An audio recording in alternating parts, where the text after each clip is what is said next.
Finding the right toothbrush for you is incredibly important and can be overwhelming.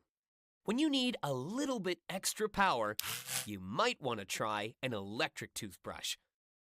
An electric toothbrush makes fast automatic motions when you turn it on. Usually, the toothbrush head vibrates or rotates back and forth in an oscillating motion, which allows for more movements every time you move your toothbrush across your teeth. Electric toothbrushes do a lot of the work for you.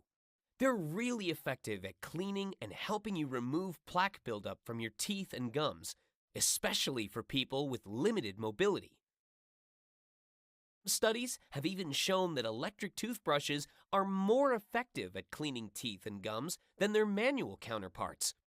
Since dentists recommend that you brush your teeth for 2 minutes, most electric toothbrushes come with a built-in timer that lets you know how long you should be brushing for. Talk about handy!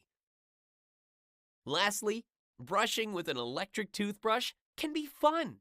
Now, if you'll excuse me, I got some brushing to do.